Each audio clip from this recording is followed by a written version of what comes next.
Welcome, welcome, welcome. Bonjour tout le monde. Hello, everyone. Welcome to Poetry and Perspective with Placide.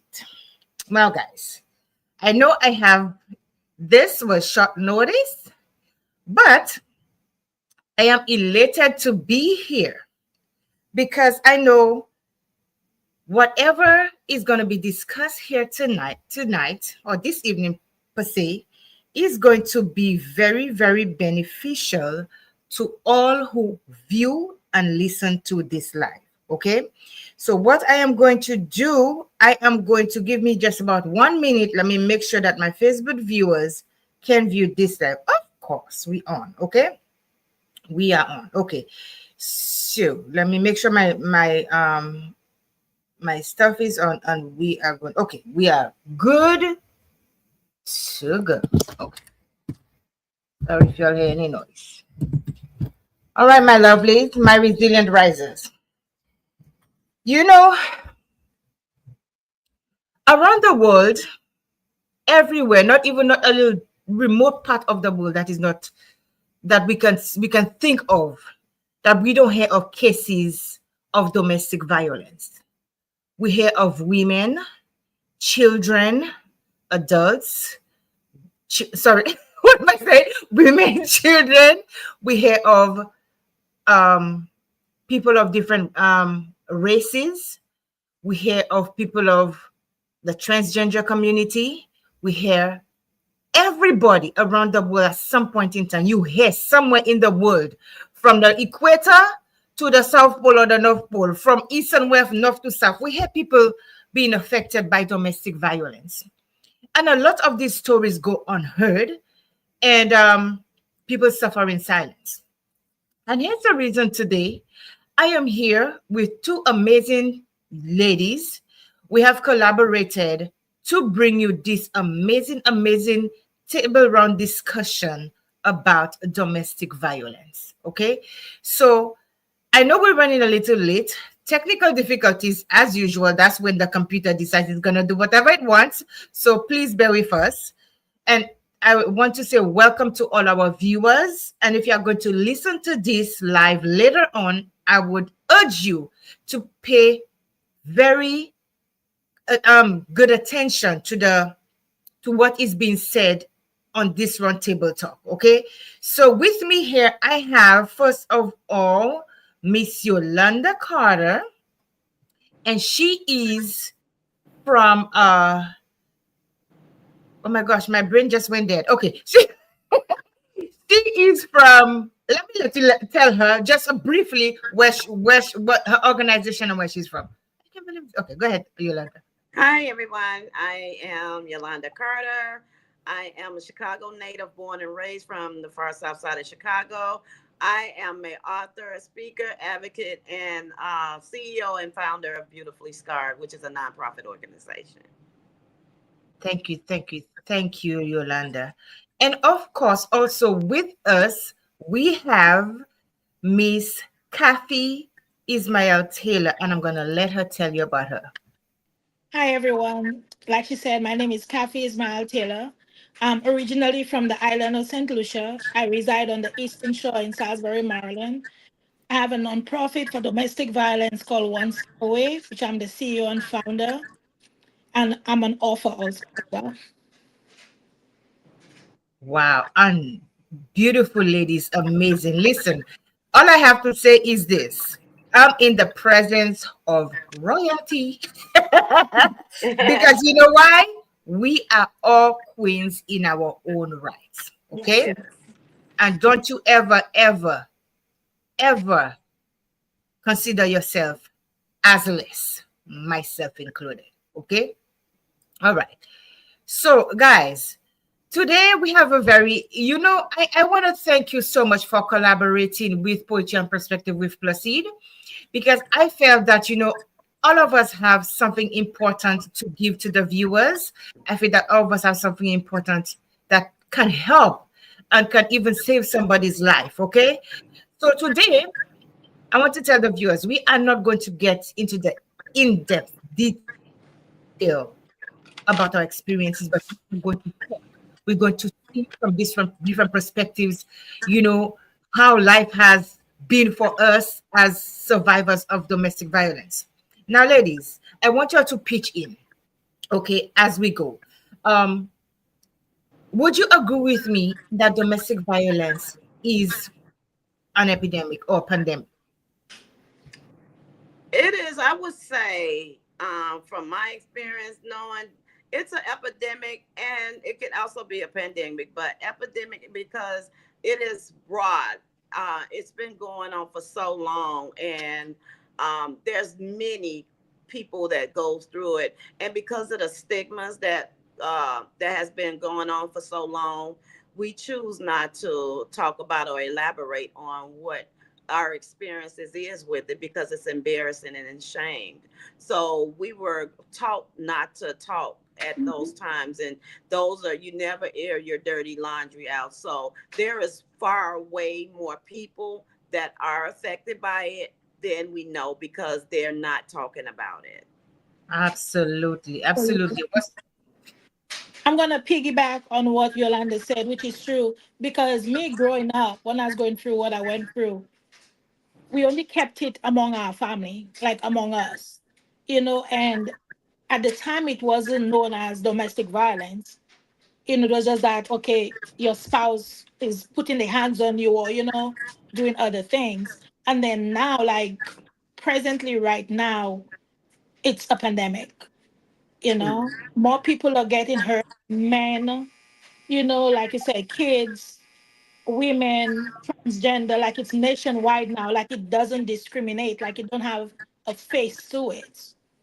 Absolutely. You know, one of the daunting things for me about all of this is that children are involved in the domestic violence situation. And children are being affected so broadly. And if we as adults are keeping this in, okay, think about those kids, what it does Right. to them. Mm-hmm. Yeah. Anybody can chip in. Yeah, it affects them mentally, I would say that, mentally and physically, because who knows what kind of abuse, because domestic violence is just not physical. There are different forms of domestic violence, they could be Mhm. verbally abused at home, and they're at school, and a simple snap, somebody could just yell, or not even at them, that could trigger them. Mhm. Example, like, I'm not making excuses for the kids that go to shoot the schools and stuff. Like, if you really have to look in the background of those kids, most of those kids have gone through abuse, but they don't say anything because they have nobody to go to. They don't have an ally. They have no one. They just keep it within, and then a simple thing make them snap. True. Absolutely. So I want to say this. A lot of children, they are experiencing domestic violence abuse in the homes. And usually it kind of shows in their behaviors. And it also, because of the, learned behaviors, what they witness and see growing up in the home, it becomes something that is normal to them.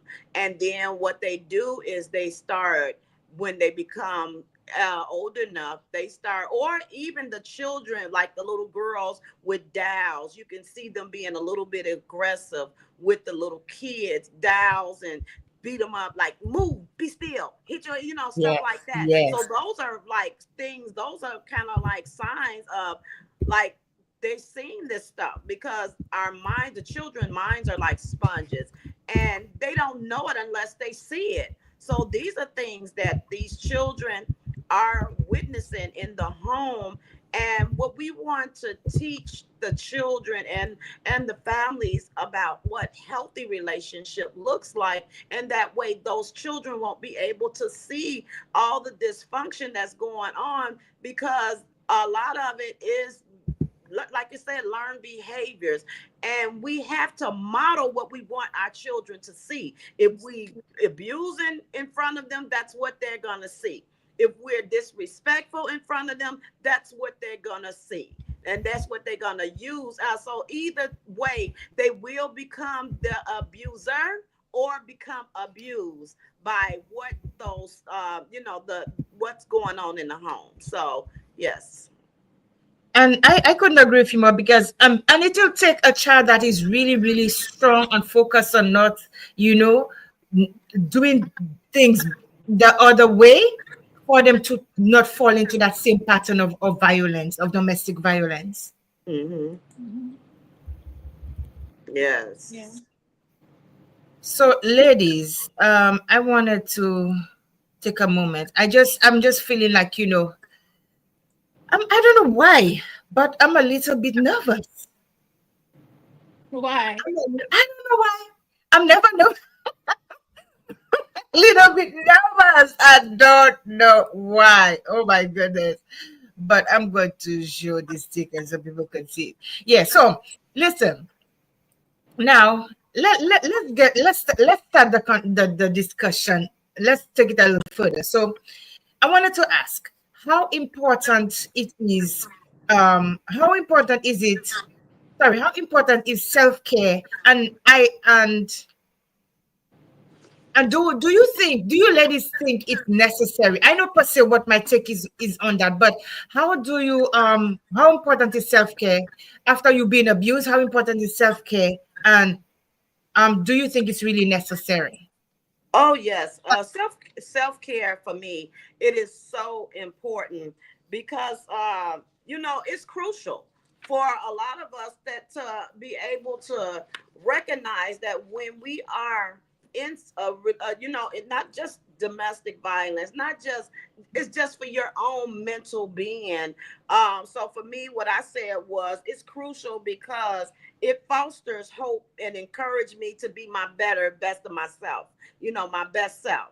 And Yes. also, it's not just about getting your hair done, your nails done, and feet done and stuff like that, pampering. It's also, you know, facilitates the important and it lies fact to involve let me say what I want to say.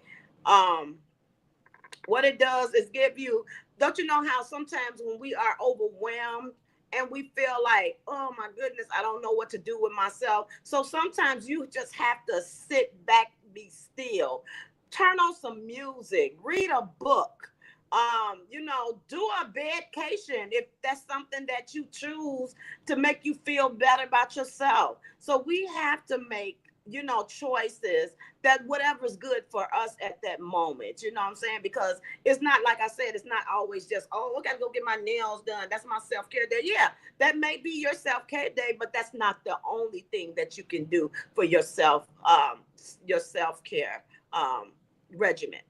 Absolutely. What about you, Kathy? Well, self care, like earlier, we were talking because like I never really was able to do something for myself, like have a full day of coffee day, like I say. Um, and it's a couple months now because I switched jobs, so I have the weekend off, and I could really like learn myself, like because I people ask me what do you love to do, and I would say writing. That was just it. But now self-care for me, like the physical care, getting enough rest. 8 o'clock is my bedtime now. Um, Wow. getting I don't enough, know how that's gonna work for me at 8 o'clock. like I would lay down at 8 and by 9:30, 10, I'm already knocked out. So Um, Okay. bedtime is for you right now? Oh my yes, goodness. yes. Wow. um, I know I don't go to bed until maybe sometimes from 12 to 3, 4 o'clock in the morning. And then I realize I'm like, oh my God, I'm still up. It's 4 a.m. But no. sometimes, it's like your brain never cuts off. You know what I'm saying? Yeah. You just always, or, social media. I always find something on TikTok. I'm just always looking and lurking and seeing something. So I'm like, okay, it's like you can't miss it, but you Mhm. have to have a cutoff switch. You have to take time out and say, you know what, let me close this Facebook, like my mom used to say, out of this Facebook. I don't want to be on this Facebook and stuff like that. It's because my dad always said when we used to watch TV too much, he used to call it the ignorant box, and because it just Mm-hmm. showed too much of what we should not see.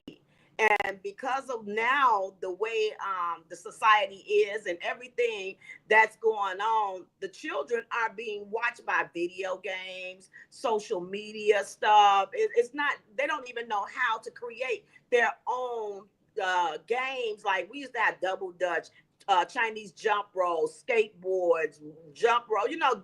Do things to create our stuff. We didn't have all these cell phones. We didn't. We came out just fine. We Yeah, didn't you have know, all back that in Facebook and all that kind of stuff. Trends and meeting up and all that stuff. We didn't have all that. The crime back was in kind the of islands, quiet. we used to do the jump rope, right? Kathy, the That, jump rope. yeah. Yeah, jumping jacks. We used to do the marble, plain marble. Mhm. Chinese Yeah. jump rope where we made them Yes, little rubber yes. bands. We jump in, jump out, jump side to side, jump on, jump in, jump out. We had skateboards. We also did, don't you know, softball in the field or, Mm-hmm. stuff like that. So it's a lot that these children are missing out on right now Yeah. and they don't Yes. understand. We turned out perfect. Yes. For me, because I have a child with a disability, with autism, for me, self-care would be, first of all, make sure that I have a weekend to myself. Okay. That's I have good. a weekend to myself. I want to get my nails done because that was something that I didn't do before. Get my Mhm. nails done and get away in a hotel for just 2 nights. That would be Because, perfect. yeah, because I suffer with insomnia. And so now that I'm in menopause, it has literally it has heightened it. So I have to take time for myself, do my nails, make sure that I take care of, a nice pedicure, manicure, and then go to a hotel for 2 days uninterrupted so that I Wow. could regroup. That's Mhm. what self-care means for me. Now, before I continue, let me say hello to our viewers. I would like to say Daniel Cherie Brown. Welcome to Poetry and Perspective with Placide in collaboration with um, Beautifully Scarred and One Step Away. Thank you so much for being on here. Nicola Dorville, thank you for being on here. And for those of you who are just who watching in the background, thank you for being on Poetry and Perspective with Placide, along with Beautifully Scarred and Hi, everybody. okay. Yes. So that's for me what self-care is because I need a total regroup. Regroup. Yes. I need total regrouping. Guys, I mean, this as everybody, I don't think I've heard of one person who has been through the domestic violence situation who doesn't take time for themselves and who has not been who this journey has not affected mentally. Okay. So I would like to ask, what support has been most helpful to you in your journey? I want to start with. I want to direct that to Kathy. Having my family standing alongside me, especially my husband, being a safe and supportive presence during triggers and a flashback, Mm-hmm. that I must say, like, that's the top because, whew, Lord alone knows. If it wasn't for his strength and his love for me, I don't know where I'd be today.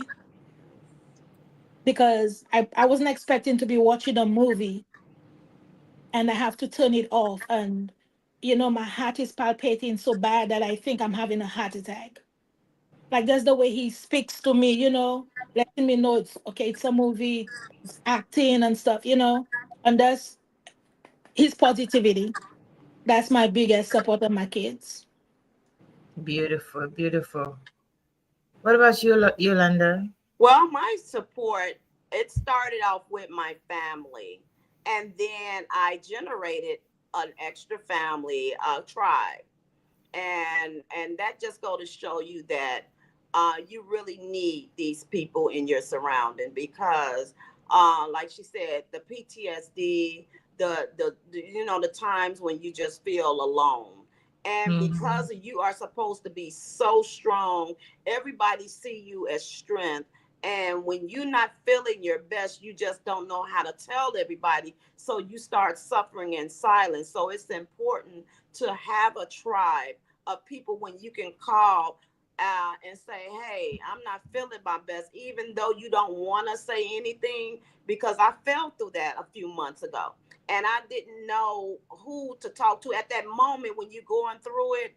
You don't know, like, all specifics, like, I need to call certain people. I know, but I know there are certain people that I do talk to, and we connect, and I can talk, and she make me feel good and tell me, how things that I should go, and it's just how people, how your tribe is, and that's so important, to have a tribe that will pull in for you and to be able to help you through this journey, and you're not alone, because like I said, there's so many people that are alone, and we don't want no one to suffer in silence.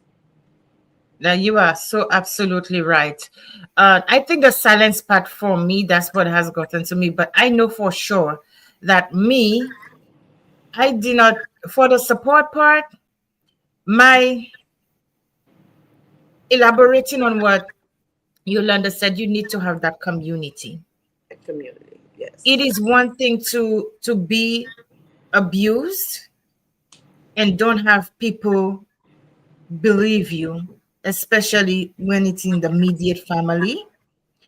And so you have to figure out a way to find that help, that outside support. And for me, it was a lot of friends, relatives, a few relatives, and my spiritual community. And I found a lot of support. And I am somebody who has been an avid reader. Of course, I'm a poet.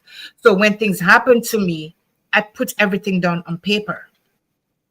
That is my therapy, my go-to way of just dealing and getting that support. But my spiritual community and some most I would say about 70% word of the friends closest to me that was of support to me. And it plays a big part when you have people who understand, who truly understand what Yes. you're going through, even if they haven't been through it themselves, but they can be a source of strength and support and to empathize with you, even when other people do not believe, the family members do not believe. Right. That's Yeah. that's correct. Because you know what? A lot of times when I understand that there are people in your family members may not believe you. It'd be like it's because it's too good to be true. Even with Mhm. the abuser that tried to take, what happened to me, take my life.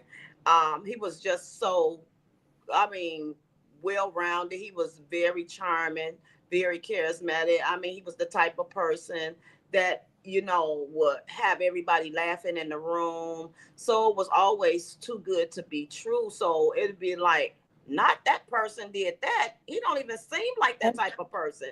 But there are people that will put on that representation, and that's what I call them, an imposter or representative, because that's what they show you. They show you something that they want you to believe they really are, but Hmm. they're not.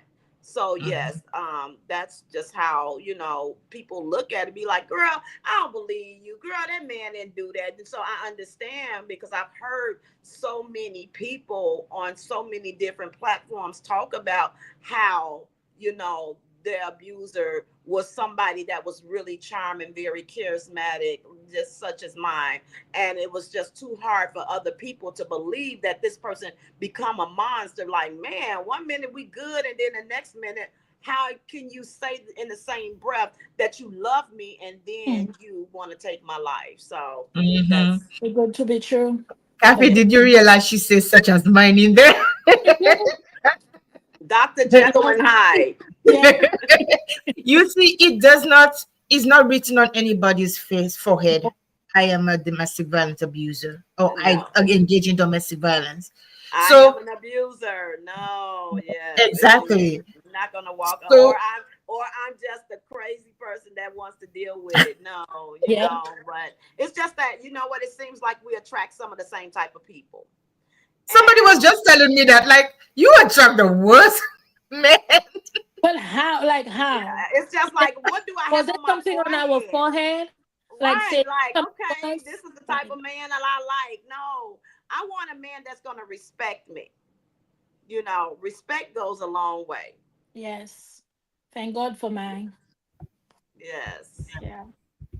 Being in a Wow. healthy being in a healthy relationship is so important. Yes, it is.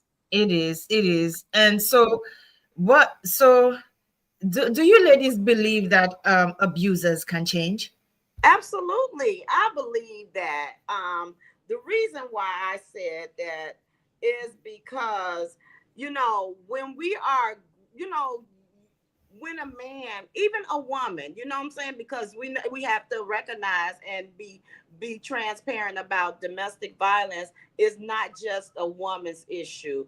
There are men, women, children, elderly, and pets also go through domestic violence abuse, and also the trans family. They are one of the ones that's not really even recognized enough that they go through this situation, and even the teenagers. So there are a lot of people, but we have to know that once an abuser does not mean that you're always going to be that same person, because when you mature, you learn to grow and you evolve. When you have, when the more you grow and the more you become an adult, you don't want to continue those same cycles, and you start seeing things a little bit more better, because when in our hey days, I'm not that same 15, 16-year-old Yolanda that I used to be. I've grown, I've evolved. I'm not the same person anymore. So if my characters and the things that I've done in my past, because that's what a past is called, your past, but that does not mean that I'm the same person as I was. So in that aspect, an abuser will not always stay an abuser, but there are some reform abusers, but they are some abusers that they feel that they're always right, and that, yes, this is how it's gonna go. You're gonna do what I tell you to do, and it's just about control, because domestic violence is a form of power and control. So right there, we just have to make sure that we have to make the best choices. And if we see some red flags and some warning signs, that's when you have to say, okay, well, I see this, and we have to make a exit plan, because we have to Let make me hold on. Let me responsible. tell you. Hold on. Let me tell you. When you see an abuser, I say, grow wings and fly away. What is your take on that, Kathy? But we also know that there are 1 in 4 women and 1 in 7 men that will be affected by domestic violence abuse in their lifetime. Hold on, And hold that thought, Yolanda. Let me hear what Kathy's take is on that. Do abusers change? okay. Um, I know I, you've been itching to answer this question. I wanna plead the fee for that question, but I don't know. I wanna say I believe they do or they will, but then I'm saying no. Once an abuser, always an abuser, because what I went through to this day, things still trigger me. Hmm. You know, like sometimes it trigger me so bad that I want to take my own life. It trigger me so bad that I go in depression, Yeah. and then I'm thinking Hmm. that abuser's gonna change. Hmm. You know, what if he's in a relationship and his spouse does something that triggers him? Mhm. You know, he was an abuser. He didn't take nobody's life. He left scars on that person and hurt. But what if while he's in that relationship with that person, he or she does one thing wrong and that's the end of that person's life? What if PTSD affect them too? I'm sure. Mhm. So Yes, that's yes, where that's my fear. yes. I feel like the same way they have um where the sex offenders have to be registered and stuff, I feel Mm-hmm. abusers should be registered as well. I agree with that. Not Because to yes, the protect men, the women, others. the kids, yes. That's how I feel. Okay, so I believe what you're saying. I understand. Yes, and That's that's just my correct. care for other people. Right, Yeah. that's That's just correct. my care. Hmm. Even Yeah, for I the mean, even for the abuser themselves, like that's PTSD, right. you and know? and I can understand um how you feel about that, because I mean, we all, that's what I used to say, once an abuser always an abuser. But I do know there are some reform abusers, and it goes by, transformation, given, growth, and when you are grown, your attitudes will shift. Everyone has it. You may have a bad attitude now, then, but then you're just as humble now when you start sitting down and you're listening to what a person has to say, because a lot of times we act on emotions, and when we act on emotions, it could be something that we be like, wow, was that me then? That's not me anymore. So we have to, understand with maturity, you evolve over time. Yeah, So we all agree. I do believe that people change. Hmm. A lot of factors could contribute to somebody changing their behaviors, the way they see things in life. But I also, to some degree, agree with Kathy that Yes. if somebody can abuse a child Yes. or rape somebody and be put on that list, okay, Mhm. um, Yes. then I if totally you agree. if you domestic violence, you can kill somebody. Yes. So they put murderers in jail. Okay. So before that happens, and that violent domestic violence abuser can get to the point where he can kill somebody, they need to. I'm sorry, but I strongly agree that they need to be on that list. Hmm. Yeah. And I agree. I agree. We have views, and we have, opinions and everything, but at the end of the day, right is right and wrong is wrong. Right, And yeah. if they have done something that will cause them to make that list, that's where they need to be, because you know we can only forgive. We have to forgive, and the forgiveness is not for them, it's for us, in order for us Yes. to get past what we're going Mhm. through. Because I remember, when my I was in church, and the sermon was about forgiveness, and I was like, how can I forgive somebody that just tried to take me from my family? But then once I forgave, that was just a burden that was lifted up off of me, and I felt so free. And the fear that I had, because I was in fear just being around people, the PTSD, I would wake up in my sleep, be screaming, had my hands up, and heart beating real fast, biting in my gums, and it was horrible. It was the most horrible thing that you could ever experience. But at the end of the day, when I started forgiving, and I started believing that God didn't give me a spirit of fear, He gave me power, love, and a sound mind. And I had to rehearse that over and over and over and over until my mind regulated and it got it. And I did, because I mean, I was just afraid. I was always looking around, and these people had never did anything to me, but because it's already in the mind, it starts off in the mind, and once it starts off there, your body, everything else just follow through, because we have to be very careful what we say out of our mouth, because this is what, our tongues are very powerful, Hmm. and we have to be able to know when we speak those things as though they are. So what you speak out of your mouth, that's what it becomes. So we True. have to be very mindful when it comes down to what the things and how we use our words, because our Hmm. tongues can be like a sharp-edged sword, and it can cut like a knife, but it can also take us to a place where we don't want to be.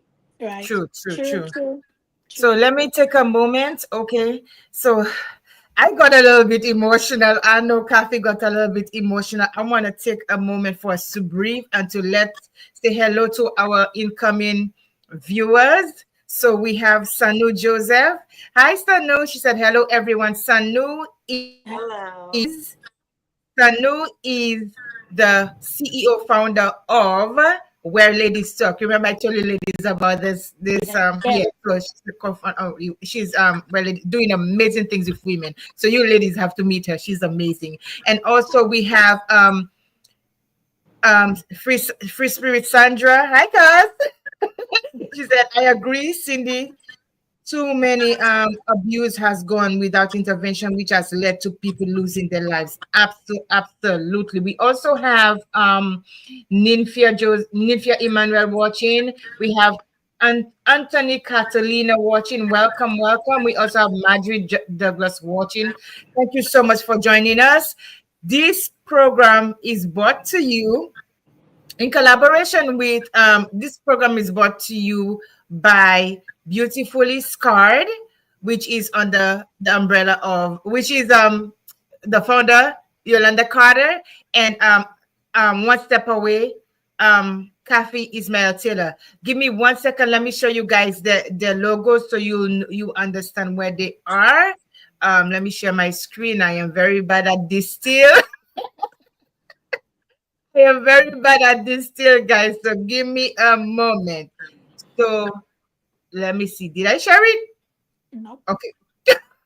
Okay. So this is I'm sharing. This is Yolanda.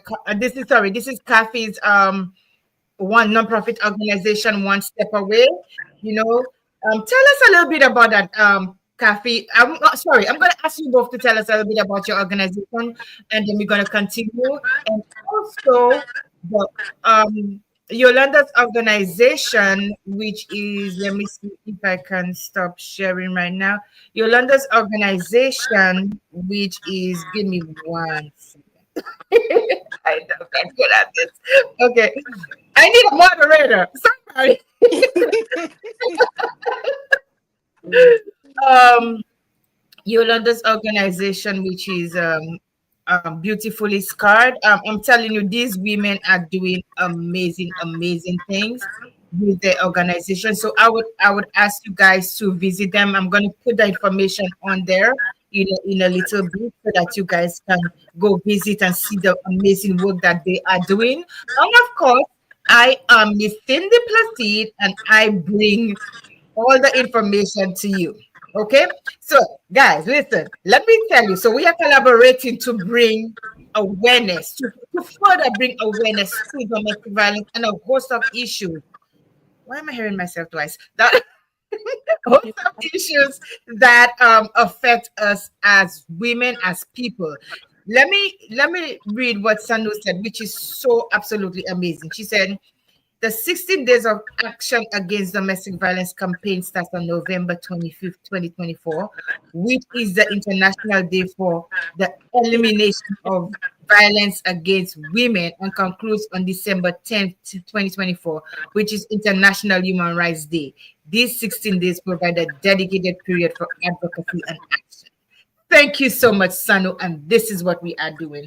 We also say hello to Elmona Shiko and Natalie Sadney. How are you doing, sweetheart? So it is important that we keep these conversations going. It is important that we continue our advocacy as women, not just one day during the year, but the entire year. Because every single day, a woman loses her life A due to man the too. a A man, man man or woman. loses his life due to domestic violence. A child, 365 days a year. Yeah. yes, Women is being 365 affected by days it. in the year. You And could not say and it better. and do you know the stats? There are 20 people per minute being affected by domestic violence abuse on, I mean, as we're speaking right now, and that's alarming. I mean, that's Very, a huge amount of time, very. number of people that's being affected by this vicious cycle. And that's why we have to try to be a part of the change to make a difference. So when people see us out here doing things, they know that, okay, so, it's a lot of people are afraid. to be able to be out there to share their experiences. And there are still some people out here that really never really identify as being a victim of domestic violence abuse or a survivor yet, because they feel like, oh, this is a one time thing, this happened to me one time, and I'm not a survivor or a victim of this. We just had a spat and he did whatever he was going to do, and that was that. No, if it happened one time, it can happen It again. happened again. Exactly. Absolutely, absolutely. Wow. Huh. You know what I was thinking today? I think was it Kathy who mentioned it? I don't remember which one of you, but she said there are many forms of domestic violence. Yeah, we were And talking earlier. we are going to, as you know, we have our workshop coming on. We're going to give you guys more in-depth detail on domestic violence, what to do, how to handle it. But today we're having a conversation because a lot of times people don't want to have that conversation. How did that experience make you feel? How has it affected you mentally? How has it affected your family? What are the steps, like we answered earlier? What are the steps in taking care of yourself? How do you feel about self-care? What is that to you? Okay. So there are so many things that needs to be touched on, but we are going to give you so much information on we are going to give you so much information on domestic violence. So I am urging you guys, we have our workshop coming on in December. We moved it because we wanted more people to have the opportunity to register for the event, for the workshop. And also we wanted to take care of our viewers and the people who pay, to give them a little free gift and stuff like that. So we wanted people to be involved. We want people to get the most out of it. So we pushed it back a little and we decided, let us have this conversation because we need others to understand how serious domestic violence is, how serious and how it has impacted us. Would you agree with me that if one person can be saved, guys, we have done a good job? Absolutely. Absolutely. Yeah. Yes. So I this is totally agree. yeah, this is our workshop, right? This is our domestic violence. The flyer. The information is on Facebook, and we've been sharing it, so you can share it for a friend to share it for a friend. And it is on December 22nd, 2024 at 4 p.m. That's so you guys could just invite people to hear this information. And this is not going to be the end of it, guys. There's going to be so much that we are going to discuss. There's going to be so many other things we're going to bring to you because we want people to understand that domestic violence is not about me sitting here just wanting to talk all the time. It's not about Yolanda who just want to come and talk. Or it's not just about coffee, just want to, any of us that want a platform. It's about just coffee. It's us trying to reach people, trying to save lives. And so Yes, we y'all have, don't want to miss it. yes, They and do we have not want to miss it. it just people. You all don't want to miss this. You don't want to miss this. So let me see what anybody has to say. Sanu said there are two groups in St. Lucia who goes all out in creating awareness. Let me see if I can put it. Okay. Yeah, that helps me a little bit more. You see, Sanu said there are two groups in St. Lucia who goes all out to create awareness in St. Lucia. They are Raise Your Voice and Caribbean Women in Leadership. Absolutely. And we People have, people you've don't never. know about that though. Exactly. Awesome. So you see, we need to have this conversation so we can get information to, and we're not just trying to reach people right here in America. We're trying to reach women globally. And that's why when I Global. met when I met Sanu and I saw the work that she was doing to help in helping women, I gotta get on this because it's my passion. Because as a woman who has been abused on so many different facets, I've been sexually abused, emotionally, physically, okay, financially. I have been abused in all aspects of the way, and thank God I'm still here to tell. my story and to be a voice of change for others, to help save and empower other women and people like myself. I think, all of us should jump on that bandwagon to be able to help other people. Okay. Okay. Yes. And that's what these nonprofits are. Sun is nonprofit of Where Ladies Talk. CAF is nonprofit, One Step Away. Yolanda's nonprofit, Beautifully Scarred. Just amazing how, and of course, I'm here with my poetry and perspective with Placide. It's just amazing how we take time for us to be able to give back to others. Let me see if anybody has any other comments right here. Jamila still said, good night, sweetheart. Chris Sandra, Spirit Splendor said, people don't only lose their lives, but family, mental health. You touched it so perfectly, Sandra. People lose their mental capacities. People have gone crazy because, first of all, they internalize it. They don't want to accept it. And ladies, what do you think about that? That is true. But we cannot go into too much details because that's a topic we'll touch Exactly. also on the Exactly. The 22nd. workshop comes, yes, Yeah. Sana said the workshop comes at an opportune time. The workshop comes at an opportune time to be part of the 16 days against violence on women and girls. So well said, Sanu. Thank you so much. Jamila still is good night. Thank you so much for being here, sweetheart. So I wanted to keep the conversation going, ladies. I wanted to keep the conversation because there's so much that's going in my head and in my mind. There's so much that's going in my heart, so many emotions I'm feeling right now. So I wanted to ask, and I'm gonna, ask, what brings you a sense of joy or peace? And I wanted to start with with Kathy because I know that it's just I have never seen you emotional, and it's okay to be emotional. It's okay to be vulnerable. We're gonna cry on this show. We're gonna boohoo sometimes. We're gonna have to go and find tissue for each other, and so I wanted to ask. Now, you've been through this experience. You've been through this experience. What brings you a sense of peace and a sense of joy from in all what you went through? What brings me peace and joy is being in a healthy relationship, having supportive loved ones, self-care. That is, I write poems, taking time out for myself, and helping others. And that's why I started my nonprofit, One Step Away, because I assist families and victims affected by domestic violence. Okay. And I help them understand what I went through. Okay. So what's your take on that, Yolanda? Well, what brings me joy is that um, being in one of the most healthiest relationships that I've ever been in. Because sometimes when you don't identify that you're just thinking that you are in a healthy relationship because all the good things they did for you, you may go through the verbal, the emotional, and psychological abuse, but you don't know because you're not able to identify what a healthy relationship is. And then when you become to be in one, it's something that makes you feel like you don't have to feel you have to do nothing extra to be made feel like they love you.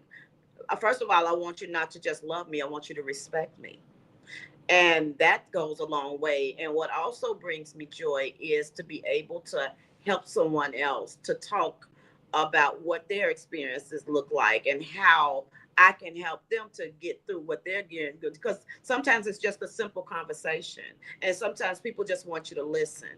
So it's not just just, and also being around my family when we have a like family time, we have good times when we all get together. Just that's a good feeling. Also, just making sure that no one needs my help and I'm not there for them. That brings me so much joy, just to be able to raise awareness and to share my experience, and then they feel like, wow, how can I be where you are now? And like I tell them, it takes a lot of layers, but I'm still healing, but healing is a journey. So Mm-hmm. don't never feel bad about what you went through, because all abuse matters. It doesn't matter what type of abuse it was. It don't matter if it was just a verbal abuse, emotional abuse, because all of it hurts the same way, you know. Mm-hmm. So yeah, that's what brings me joy, a sense of joy.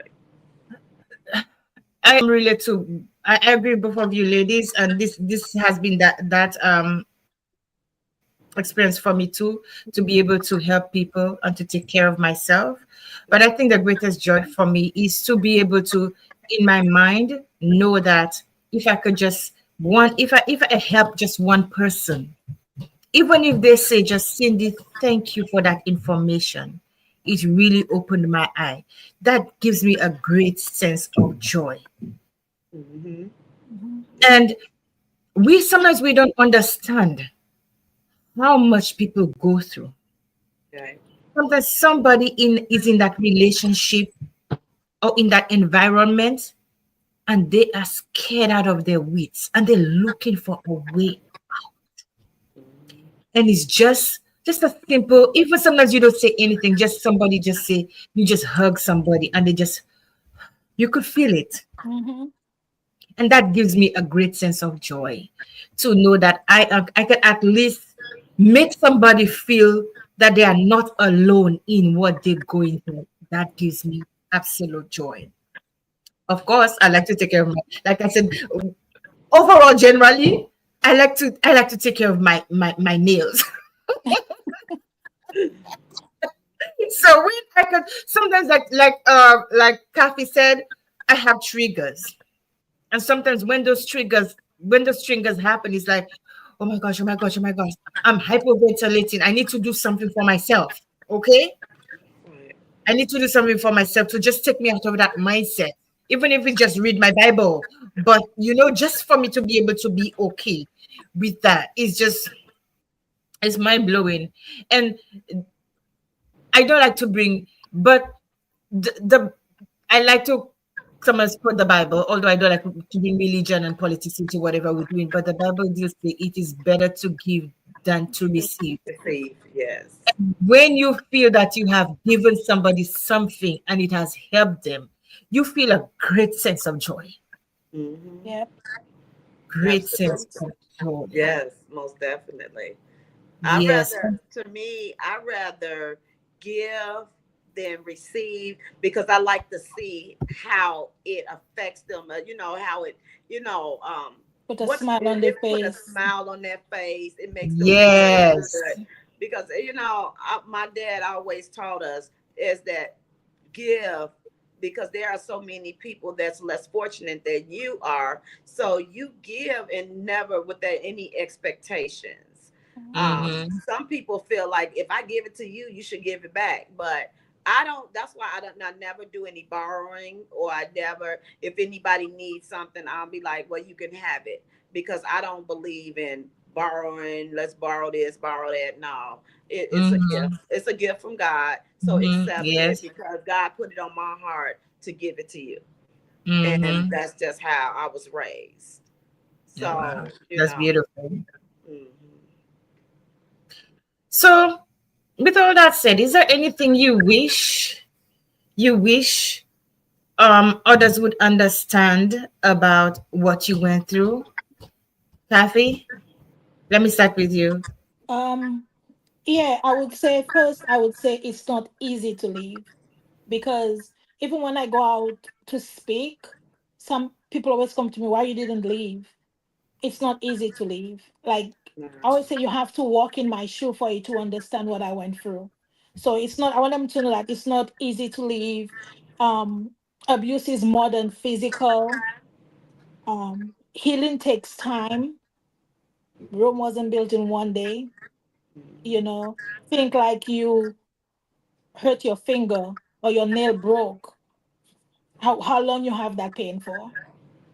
Healing do take time. And the trauma doesn't end. Um, Not at all. It does not. um, Also, once the abuse stop, recovery is a long process. Like to Absolutely. this day, I'm still recovering, and I've been gone for 24 years, and I'm Wow. still I'm still recovering to this day. Mm-hmm. Um, Triggers are real. Mhm. We still struggle. Mhm. We still struggle with fear, anxiety, and even after leaving, like I won't go into it much, but um, somebody from back home interviewed me. He passed away. His name is Norbert Roberts or something like that. And Mm-hmm. while I was speaking to him, like, and mind you, he's in St. Lucia and I'm in the US, speaking to him and telling him my story. My bedroom door is closed, and I started crying and hyperventilating, thinking like that door's gonna open and my abuser gonna come Wow. and start hitting on me because of what I'm saying, like telling people what happened. So that fear and anxiety is always there even after leaving. But my main, like in everything, the main thing is it's not that easy to leave. I can tell you it's not. It's not. You try to find all other things to think about. Oh well. Hmm. I don't want to say. It's not. But It's not. just hearing that I'm sorry, I love you, I'll never do it again. You know, then when you do leave, you remember they saying that, and you see, I'm gonna go too much. I'm gonna give too much. Yolanda, what do you have to say about that? Okay, well, it takes a lot of courage and a lot of strength, first of all, to be able to be vulnerable enough to open up to share our experiences. Secondly, those PTSD, those nightmares, shakes, um, that it never goes away. Those are things that's gonna always some kind of way creep back in. Um, we have to be able to create something to stay busy because we know the idle mind is the devil workshop. Mm-hmm. So as long as we are not busy enough, we're not doing anything. Because I find myself when I'm sitting still and I'm not doing nothing, I'm in this house by myself, it's like I go stir crazy. It's like, oh my God, what am I doing? I'm just sitting here watching TV. I felt like sometimes I feel like I want to be productive, proactive, things that I used to do, I want to be able to do again. But then it's something in your mind that's like, no, you're not the same person you used to be. And then I don't want to make that a crutch for me because I know that I can do all things through Christ that strengthens me.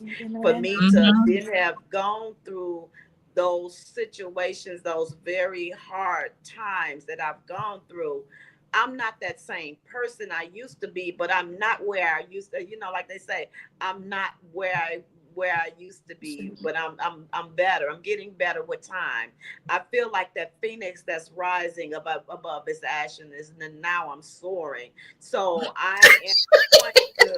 I'm going to do things that the impossible says, because a lot of times once we already got it here and say we can't do things, it already done manifested. So that way we know in our mind before we can even possibly want to do it, it's already planted. We already done planted that seed to say, oh, that I can't do it. I can't do it. I don't want to, I know I wouldn't be the best, because we are our worst critics. We will self-sabotage.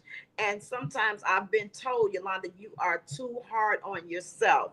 Lighten up, you know, you've been through some things, but you can, stop being so hard on yourself. And and it's so easy for people to say it, but you know it in your mind what they're saying is to be true, but it's still something there keeping you like at bay. I don't want to stay at bay. I want to grow. I want to She said, thrive. I don't want to stay a bit. Right, I don't. I want to evolve. I You want to wanna grow. soar. You want So to saw, yeah, yes. Let so me tell yeah, you what. so Yeah. that's where I am in life. I can make up a whole lot of excuses why I can't do, can't. But you Yeah. have to be able, in order for you to do something, you have to get up and you have to just do it. Like Michael Jordan, just do it. Do Let's it. just do Just it. do it. Yes. Let me Just tell do you it. this. Let me tell you this. It is very debilitating. Hmm. Very debilitating when you're in that situation. It's like, and I know, I want to bring all kinds of cultures on this show. People from all different backgrounds because I want everybody to hear from different perspectives. And I know for sure a lot of people they in certain countries they don't live out of shame. What will the people think about me? Am I a Yep. failure? Yep. Okay. So they Yep. think of all of these things. Now, Free Spirit Sandra said, very true, Kathy. People just have no idea. And she also said, even when you leave, they come back and beg for forgiveness. Yeah, They, exactly. Yeah. yeah, they back, and then you are back in the same situation. Yeah, And back in the same cycle. yeah. Absolutely. But Yes, yeah, yes. But I, we are I going to touch on that some more. We are going to touch on that some more in the workshop. So I need you guys to just make a special effort to be in that workshop because what we are giving you now is just snippet. a tiny snippet of what is to come. We have a powerful information for you guys for that in that workshop. So I need you all to December 2022 Second. at 4 p.m. Join us. Get on, register. Okay. Also, get your free. Okay. So listen, I am being just listening, just being here with you ladies and talking and just having that conversation is just it is empowering me. Because sometimes when you feel like you are the only person feeling that way about a situation, then there goes somebody who is having those same feelings and even feelings that you've never even thought that you had in that situation. So what why do we stay in these situations? So you saying that what I mean when we think that we're the only ones that's going through this situation and Yeah. no one else is going through it. I've heard many times, and that's exactly why people don't like to share their experiences. They don't like to say anything because it seems that they're the only ones that's going through this vicious cycle. And they need to know that they're not alone and they're not the only ones that's going through that situation. There are so many other people that goes through it, Mm-hmm. but they need to know that there are resources and there's hope and there's definitely help and you're not alone. And it's never your fault. So a lot of people we self-blame ourselves for the behaviors of dysfunction that has been normalized so long. We normalize so much dysfunction that it becomes the norm. So Yeah. we So have to know. Mm-hmm. so my question, and I'm gonna piggyback on what Sandra said. Free Spirit Sandra said. She said, they come back for forgiveness, okay, and then we allow them back, or it may be that we stay. Well, most times that we stay. Why? Why do victims return? Why do victims stay? Why do they return after they've left? Okay, I'm gonna say that for me, that's what I knew as love. That was love for me. And I'm being so serious because while we're speaking, I'm just thinking of stuff. My relationship after my ex, I was looking for that person to put their hands on me. Mm-hmm. I was looking for it because back then that's what I knew as love. That to this day I will tell you yes. That's what his love did to me. Had my love, Mm-hmm. love. Yeah. So for me, I remember being in this one specific relationship and I'm not happy about it. I was in a relationship with someone that was with someone else. I was with this person for 11 years and it seemed like he was so good to me. I mean, bought me new cars, paid the car note, put me on the joint account and stuff like that. But then it seemed like once everything was going so good, it was like I was looking for something to go bad because it was like I was getting a thrive off of like, man, it's just too good to be true. And it seemed like I wanted this to happen. It's like I wanted him to make me feel some type of way so we can make up. So that's some crazy love stuff. That's what you think that's love, and that's not love. And I mean, I never expressed that before, but that's the truth of how I Mhm. used to feel about this relationship, because this person was so, I love this person, that I had soul ties with this person, and I could not break those soul ties with this person. But yes, I was looking for it to be sabotaged so that we can make up, and then I can be like that love, that fairy tale relationship that we always want to be in. We want to be in that fairy tale. We want to always stay in that fairy tale. We want them to love bomb them, and we be like, "Oh, you love me," and then we get Yeah. confused. Yes, yes, We get confused yes, because one minute you love me, and then you all of a sudden you turn on me and stuff like that, and then you still coming around and still doing all these great things. So that gets you confused. So you be yes, like, do you love me or don't you love me? You just all over the place. yes. So Now, for yeah. me, it was just like Cassandra said, kids were involved. And that was a sense of security for me because I was not financially able to take care Mhm. of myself. So that was it for me. Now, I'm going to cut that short because I did say that we were going to have a special guest. And I did say that domestic violence affects every race. So Yeah. tonight, we have my beautiful friend I've known for over 20 years. Okay. She's here with us, and we are going to welcome her to the studio. Anna Rodriguez, how are you, my darling? Hey, hi. I'm okay. Hello. A little bit tired. Anna's just coming from work, guys. Yes. So please meet Kathy and Yolanda. Both, Hello. Hi. How are Hey, yes, you? ladies. they both are victims of domestic violence, and we were asking questions. Survivors. Yes, Survivor. we are survivors of domestic violence, and so Yes. is Anna.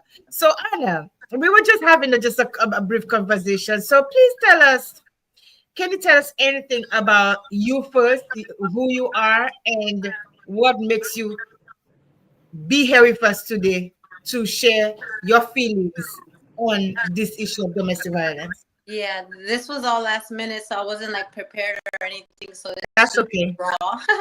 Yeah. Well, I got married when I was 19.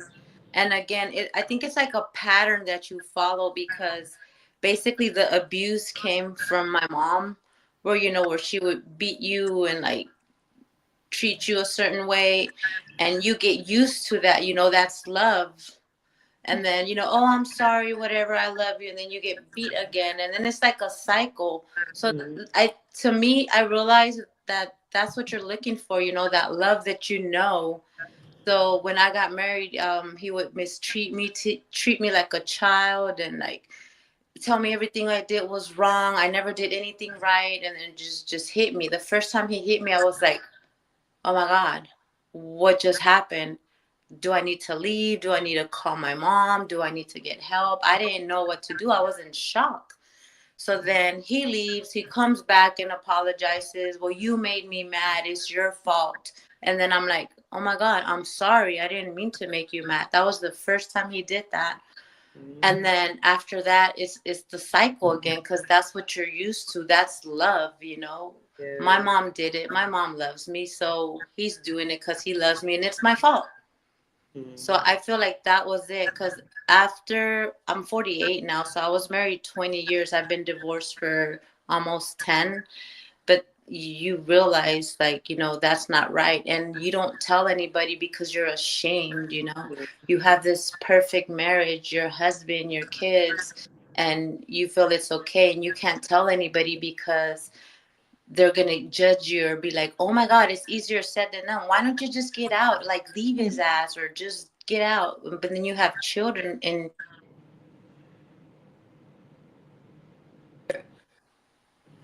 you're stuck. Like Cindy said, the financial part of it. What am I gonna do with 4 kids? And I can't do this on my own. So you stay and you come back to the same thing over and over and over, the being ashamed and being scared.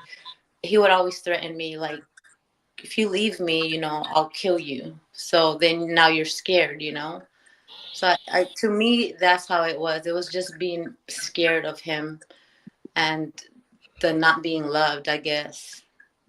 And you feel, what's that word? What's that word? Like low self-esteem, like really low self-esteem. Like, oh my gosh, he loves me. Like nobody else is gonna love me like he does. Because he used to call me, "You're fat, you're ugly." Like nobody's ever, the mental thing. And Mm-hmm. once I left him, then I started dating again. I was like, I'm not good enough for anybody. I'm fat. I'm ugly. So it's like this mental thing. What's that? The mental abuse, the Mm-hmm. Mm-hmm. mental abuse. And I guess for everybody's story is different, but I think it's always the love, the looking for the love. Mm-hmm. And I mean, yeah, that was kind of long story short, but yeah, that's where we're at. It's a pattern, it's something you're used to. And then Yeah. you go back and you attract the same type of men, try to Mhm. help That's them what and we were try just to talking love about. them. Mhm. Yeah. So it's Familiar. us. It's like us. We need to fix ourselves before we can Mhm. love again, because Mhm. we as women deserve everything, and sometimes we don't see it, or we don't do it for ourselves because we're so caring. Our nature is to care and love. So when these men come to us and they mistreat us, you're like, oh my God, I'm just going to love you harder and treat you better, and you'll love me. That's my thought. But, I think it happens more than we think. We Yeah. cook for them, we clean for them, That's true. Yes, absolutely. Those have become some familiar things that you used to, and it becomes so normal that it seems like, oh, okay, so this is the way it is.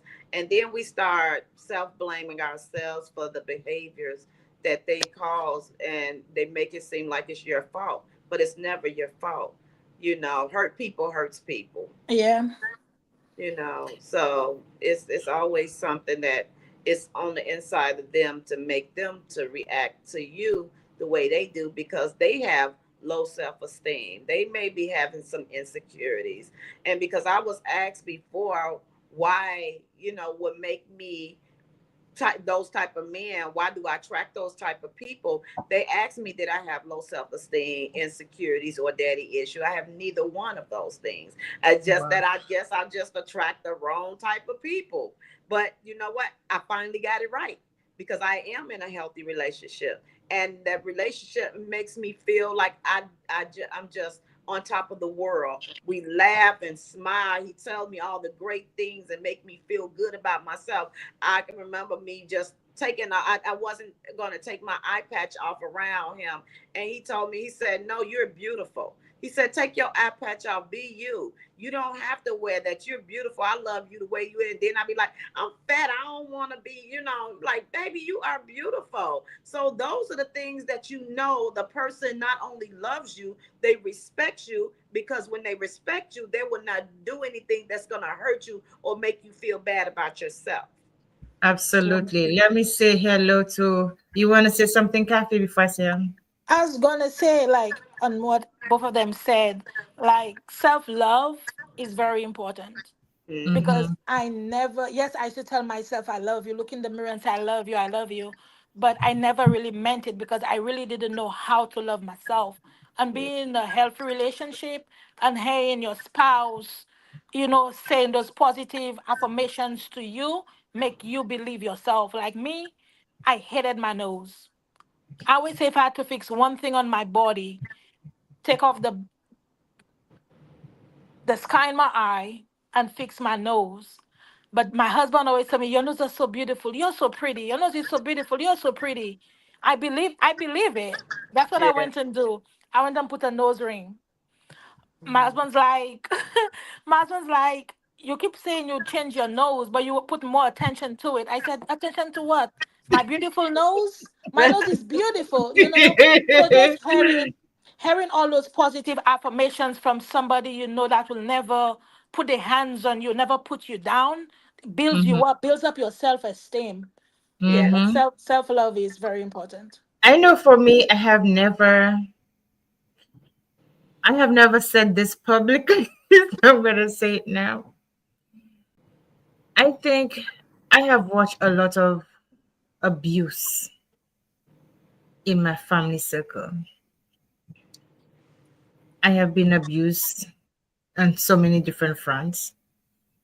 And I think I was looking for that love, that same kind of love, and I never got it. And I attracted these men. But I think after I got abused with my last son,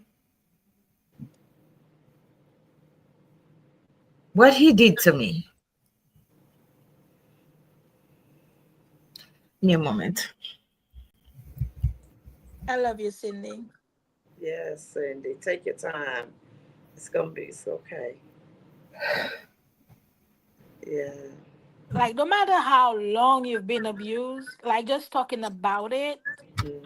like, it's like you have a sore, a wound that's already healed, and Yeah. you keep every time you share your story, just think about scraping off the healing portion on that wound. That's It's right. coming back, raw again. So I understand. I Yeah. understand. What he did to me. Thank you, ladies. What he did to me. The most beautiful to me.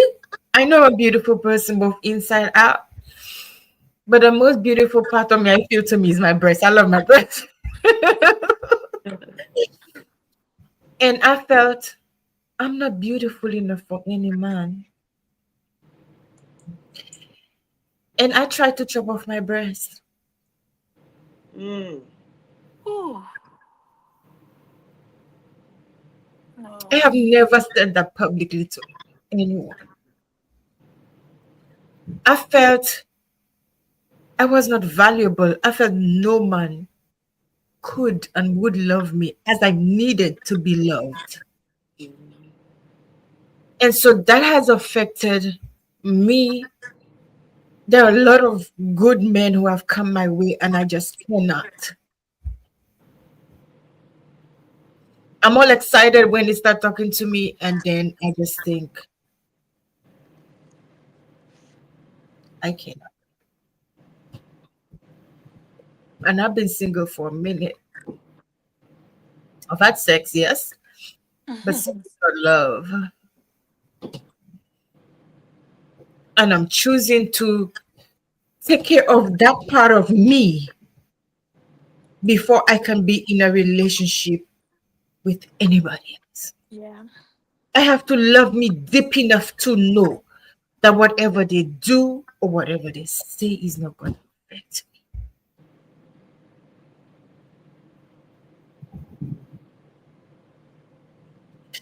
Excuse me, sorry. You on the right Take your path. time. Take your time. You're on the right path because you're saying you want to fix inside of you first. So like you have to love yourself first. You know, get post-its and that's right. Positive stuff. Look at yourself in the mirror and just think about things you love about yourself and just write it and put it on your mirror because that's something you look at every day when you're brushing your teeth. Put it on your mirror and just keep on repeating it and just love yourself. Like really, really, really love yourself. Like you said, you like to have 2 days to yourself, like do not disturb and stuff. Like love yourself. It took me 5 days. Like I had to go on vacation last week when I went back home. I was there for 14 days. I took 5 days, did nothing. And I worked on me. Like Hmm. there was stuff in me I had to work on. I lost family members, but I had to work on me. Yeah.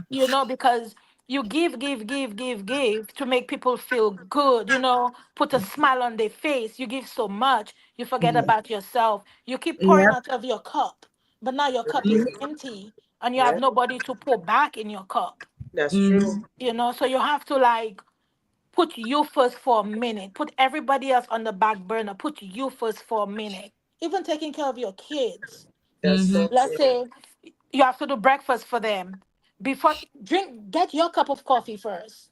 Mhm. If you have to get up 5 minutes earlier just so to have a moment to yourself alone, just do Mhm. that. You Mhm. Yeah. know. But you're on And the right path, and I'm here for thank you. you. Thank you. Let me look at the comments. My eyes are filled. Continue. Let me just go get something to think my. But yeah, Yolanda, I have a question to ask you. Okay. What would you say to the younger you?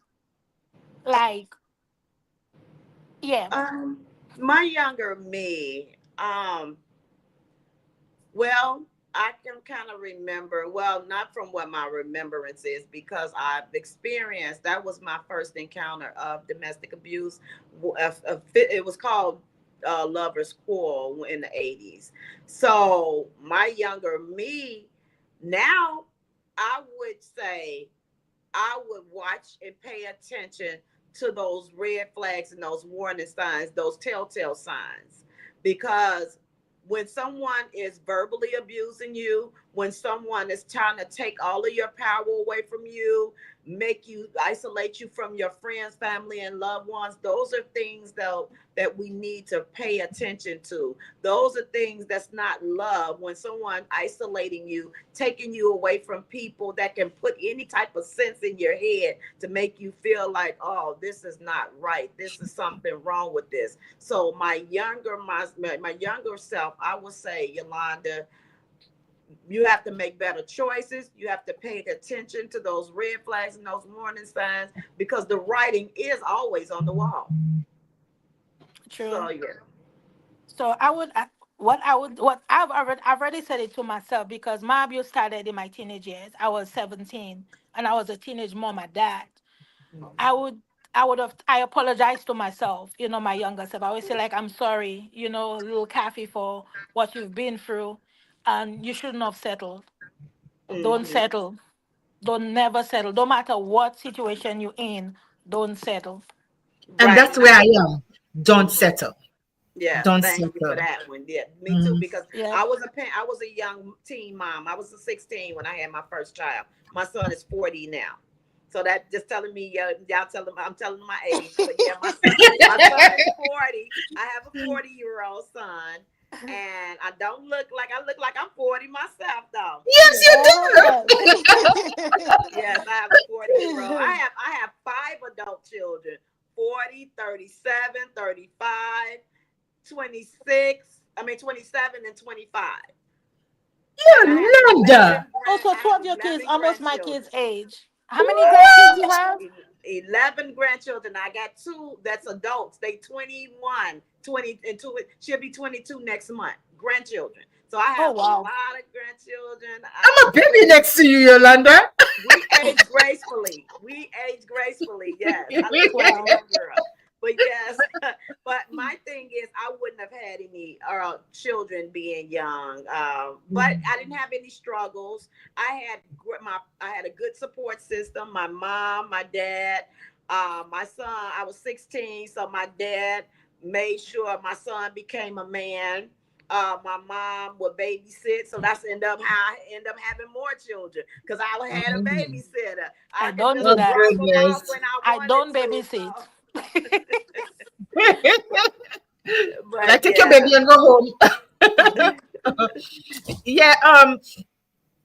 Well, let me read some of the comments that have been coming in. Oh my gosh, we got so many comments. Um, Nymphia said that's so true. Yeah. Jacqueline, hello, Jacqueline, darling. How are you? Trevor Felician, good night, Trevor. That was supposed to be my husband.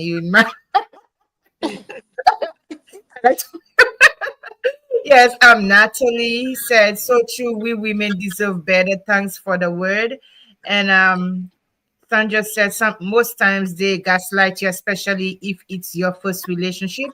So you would think that's normal behavior. That is so true. Hmm. And Lauren said, be strong, sister. Yeah, that was a nice kind. Thank you, sis. Natalie said, we'll be okay, ladies. We absolutely will be okay. Yes. We are Thank here. you. We are here as our sister's keeper and our brother's keeper, and we are getting a message out there. We are helping people. And yes, Natalie, we are going to be okay. Yes. Yes. We are Yes. going to break down when we have our flashbacks, we're going to have those moments because it's like Kathy said, it's not going anywhere. It's a process, but we are going to be okay. Absolutely. Mhm. Nymphia said you got this, Cindy. Thank you, Nymphia. I love you. She said you're a survivor. Lauren, you are beautiful and worthy of the best. Absolutely. Thank you. Hey, Shauna, how are you doing, my love? She said, hey, ladies. Hi. She said, hey, Yogi. Hi. That's Oh my goodness. Well, but I am so glad that you ladies are here. She said, love you, ladies. I'm so glad that you ladies Love are you here with me. Love And we, you too. yeah, too. and we are doing this because we need more voices involved. Absolutely. We need more Yeah. hands on deck. That's what's important. That is the Mm, important thing because mm, it's a lot of shame and embarrassment that goes with domestic abuse, and it's overshadowed, and no one really wants to talk about this vicious cycle because it's a people just was taught not to talk about those Mm-hmm. things.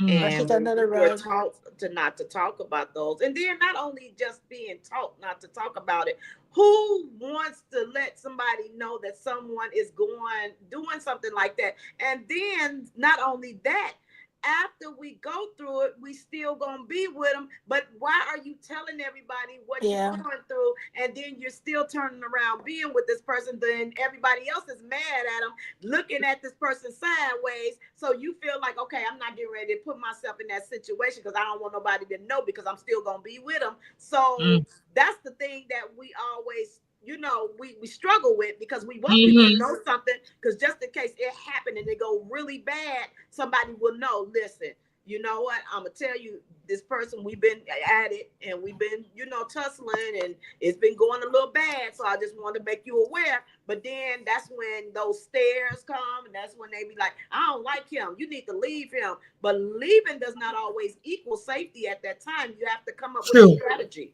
You have to And so come up with a safety plan. that's why we're gonna talk about it in the workshop. That Yeah. safety plan and that strategy. Because Yes. people need to know. We want to have people's full attention and let them give them as enough information that we can save at least one person. Yes. Hmm.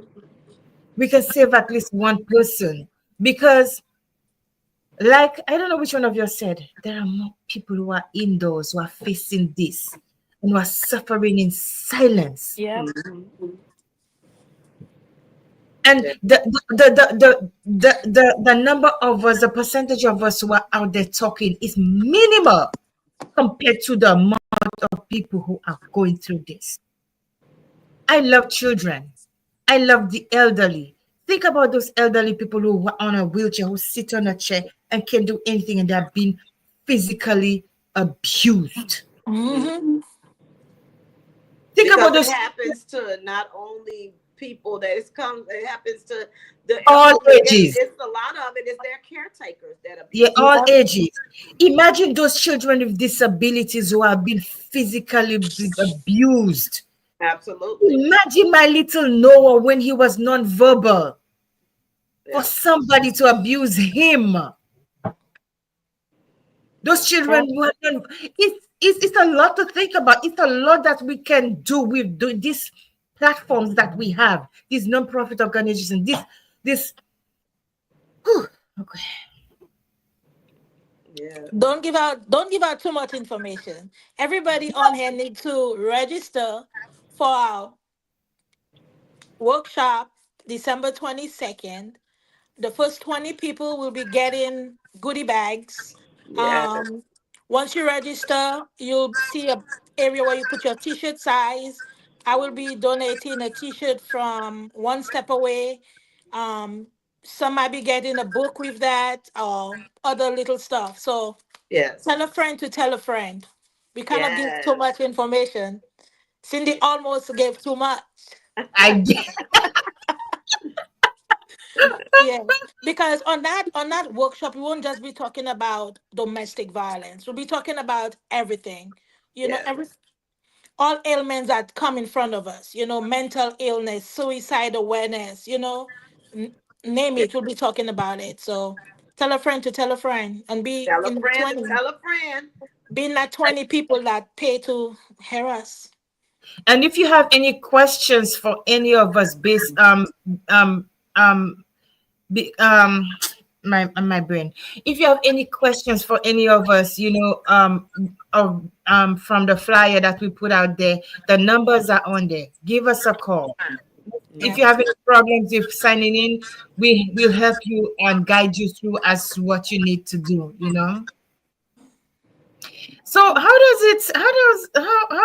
you ladies feel about those experiences now? Person, how do you feel about those experiences? Because I know how I feel, but I want to how do you feel about this your experience now? I feel very comfortable. I feel very confident, comfortable with this roundtable discussion because we have to, sometimes, we get nervous, but I feel like we're just sitting here having a roundtable conversations just with our girlfriends, you know what I'm saying? So Exactly.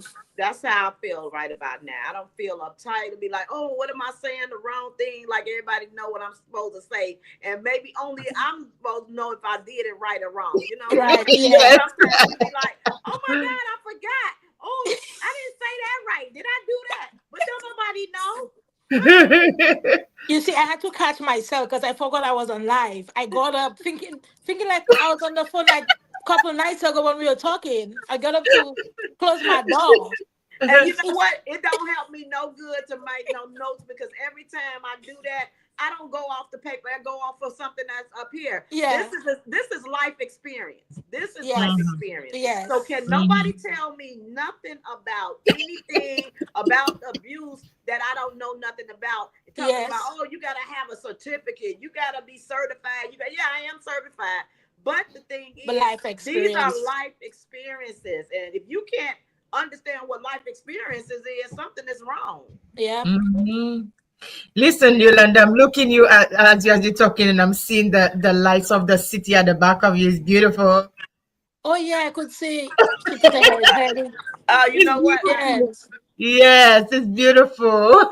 Yeah. Yeah, I closed the Yes. other blinds because it was just a nice, the night light is beautiful. Yes. I When the opened sun up. was there, it was a little glaring, but now it's beautiful. So, is there anything in particular that you, Kathy, you want to ask me, say to me, or bring to the fore, or whatever? You mean ask question? Ask your Yeah, ask me question. a question. Ask me anything. I know I've been taking the lead in asking questions. Or it's supposed to be a discussion. Why don't you tell us about yourself? Tell us a little bit about yourself. Who don't know me? Okay. So, what you see is what you get. I am a goofy, outgoing, bubbly personality. And I have always known myself to be a confident person. But as I Mm-hmm. started to get the effects of the abuse started to weigh down on me, I lost that self confidence for a minute. But I consider myself, guess what? My name starts with a C, confident Cindy Come Placid. on, man. Yeah. Yes. Confidence is Right now, everything. yes, I Confidence, own. transparency is everything. Yes, Yes. I own my person. I don't have time for games. I am serious about who I am. I am forgiving and I think that's why I get myself in trouble too. I'm loving, I'm forgiving. I have a great sense of humor. I am going to be an original me because everybody else is taken. Right. Yeah? Everybody, Yolanda's personality is taken. I am going to be Cindy Placid wherever I am. I have Yes. found that new, I have found that new burst of um self-will and self-determination to do the things that I want to do. And before, when I was going through my mental issues, I was not that person. I am a brand new. You got brand new? I am brand new. Okay. But I'm an author, I'm a poet, I'm an advocate, of course. I have a child with a disability. And I have authored 3 books, poetry. I love poetry. It calms me, it soothes me. It is where I put my utmost thoughts into things. And I find my happy place in writing. And I love people. I am a people's person. I am a champion for women. for those who have been abused.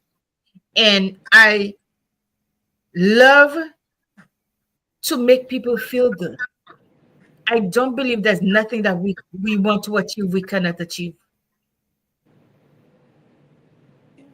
As long as you have it up here and you have the willpower in you, it will happen. It will happen. Yeah. Just put forth the effort. Yeah. I'm from St. Lucia, of course, just like Afi. I was born in beautiful St. Lucia. And I was an athlete before. I was a model before. I went up for Queen shows. Oh, really? I didn't know Yeah. that. Yeah. I used to work for the telephone company, Cable and Wireless, before it was Flow. I was the only field female technician. And so I love people. I love to help people. I think that's my pet peeve is to the children. I love to help people. I will give my last dollar and stay without and give it to somebody because I believe God is going to be the one who's going to reward me, not me. Yeah. So, and I love my children. They are my life. I got two beautiful sons. I lost my daughter in 2000 and what year are we in, people? 24.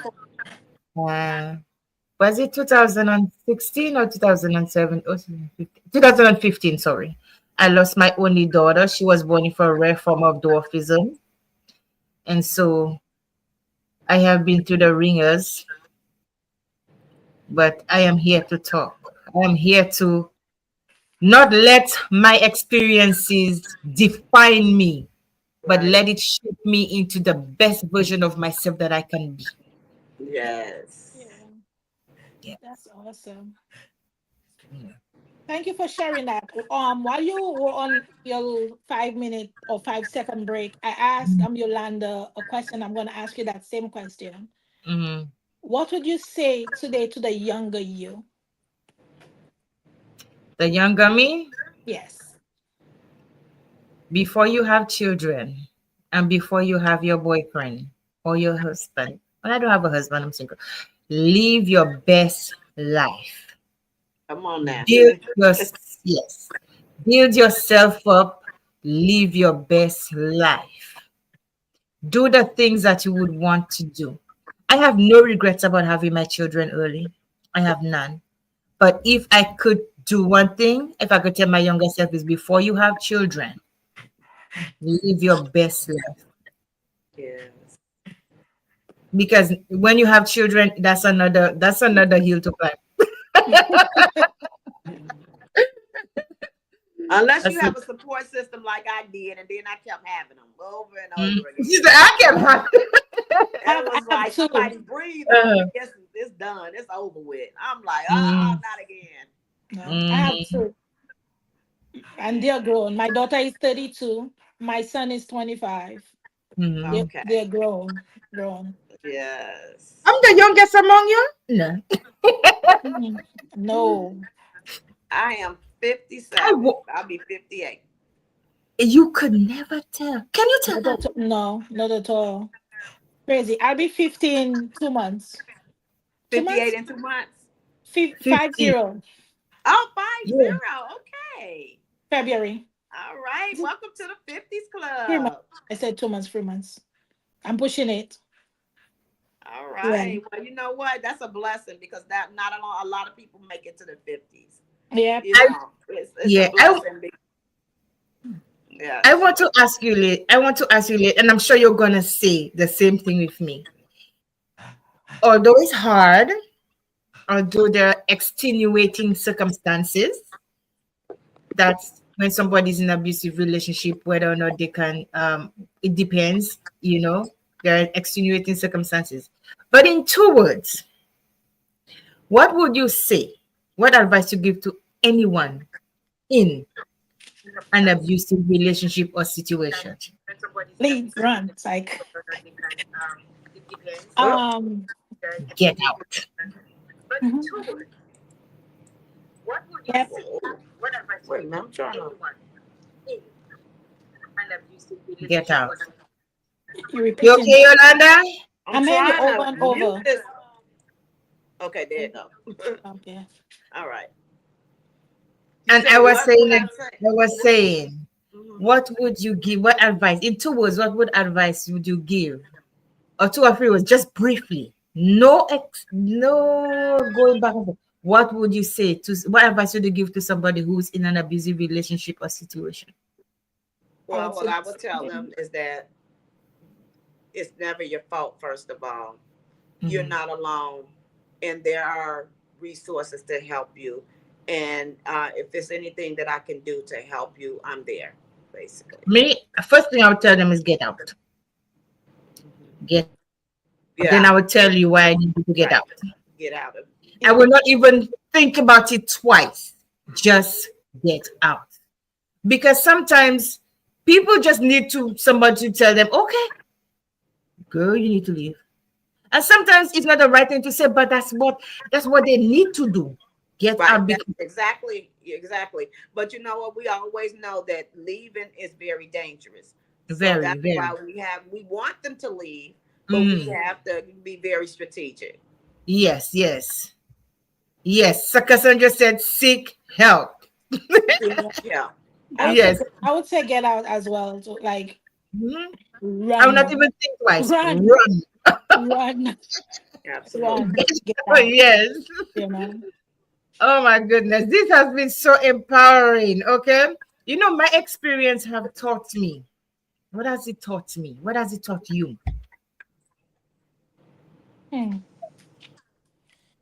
What has it taught me? Yeah, I'm gonna start with coffee first. What has it taught you? Oh, That it wasn't my fault. It was never my fault.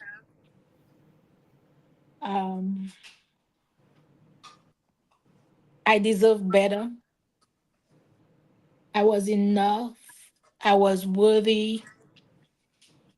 Living is possible. Hmm. There is help out there. Or what I could say, it wasn't my fault. Because to this day, this guy had the nerve to tell me a couple of years back, probably like 4 years ago, that 4 years ago? Yeah, because we were speaking again, speaking to him because I forgave him. And he had the audacity to tell me I asked for it. And that's what Anna said. Anna said he said you were looking for it.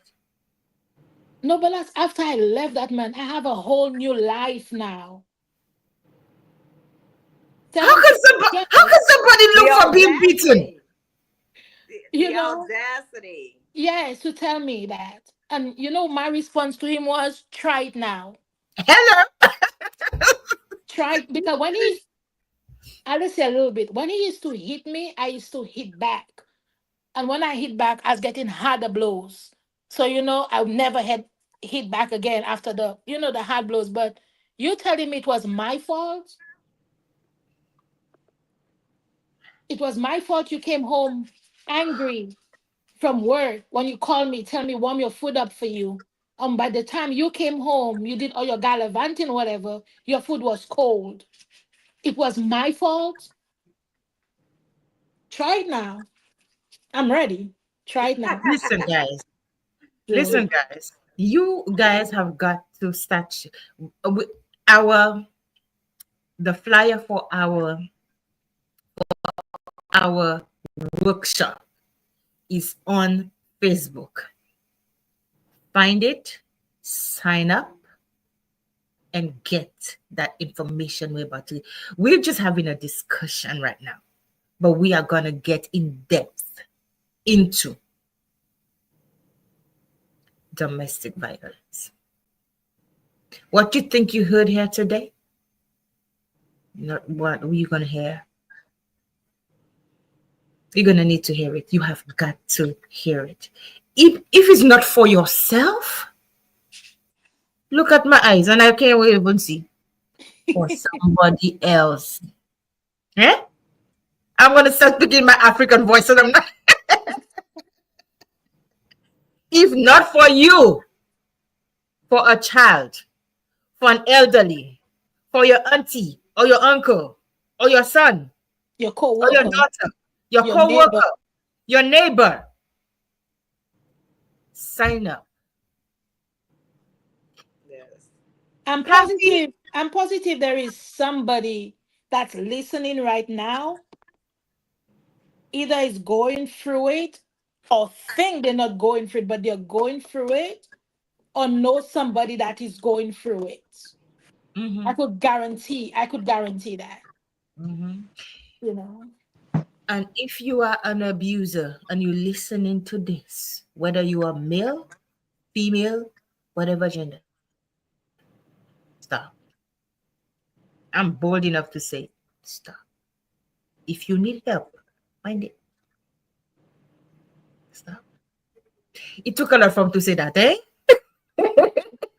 And not even that, to like the abuser. How would, if it's a woman abusing a man or the kids, how would you feel if somebody abused your parent, your Mm-hmm. mother, your grandmother, you know?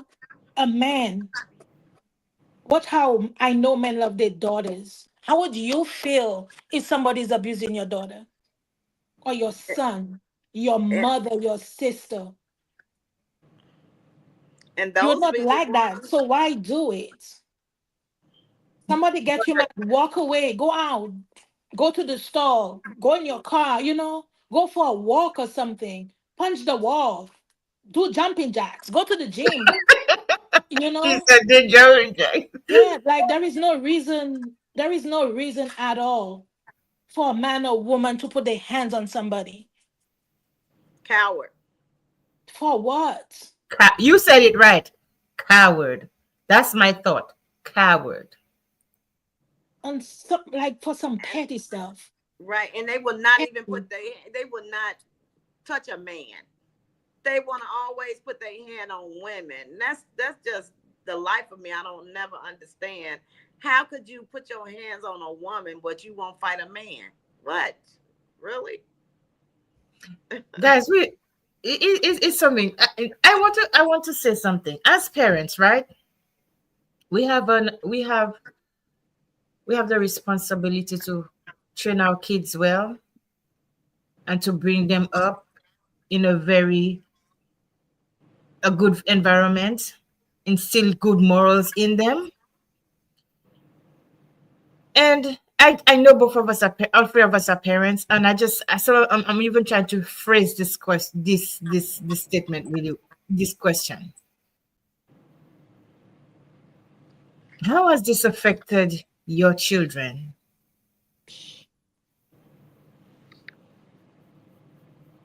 Okay, you want us to answer that?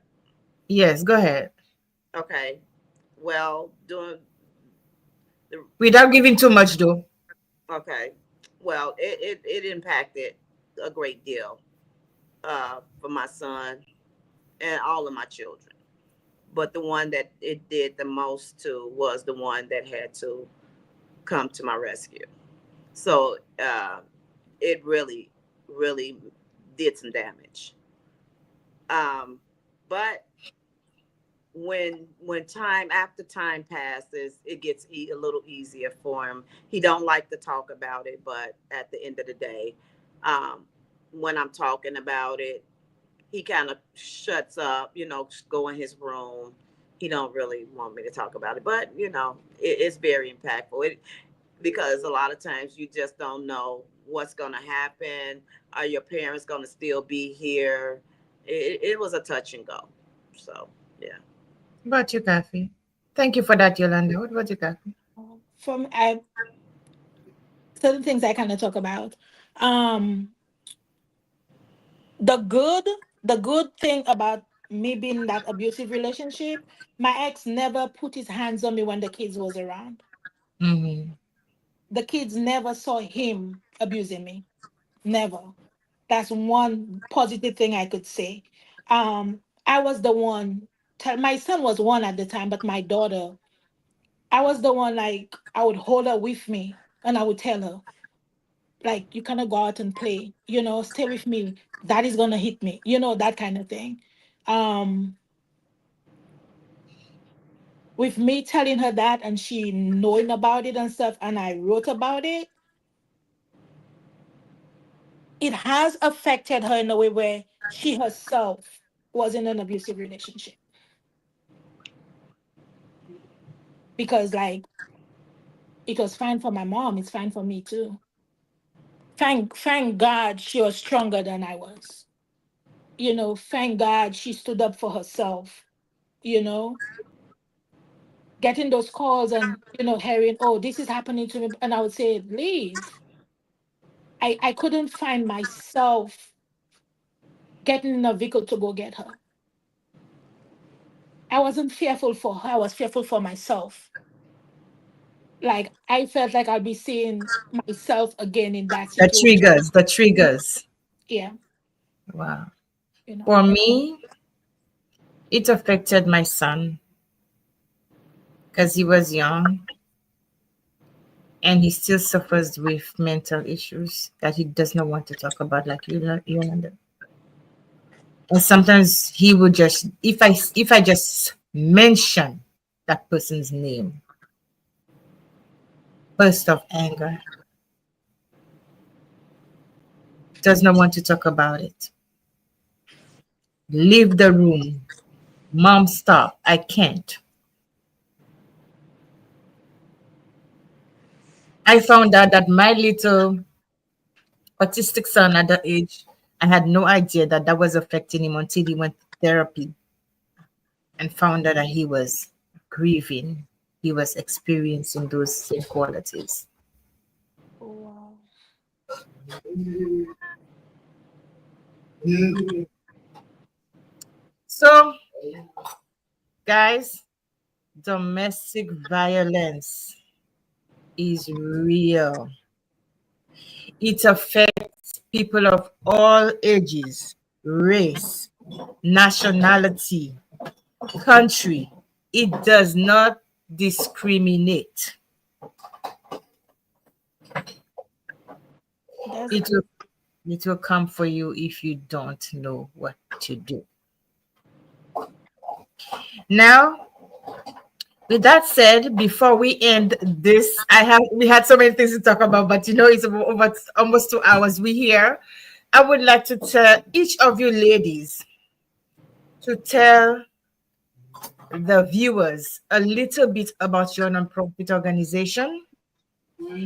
And I'm going to start with you, Yolanda. Tell us a little bit about your organ. I'm going to put the picture up, okay? While you talk, okay? Okay. All right. I am the CEO and founder of Beautifully Scarred. Beautifully Scarred was originated and founded in 2021, and because of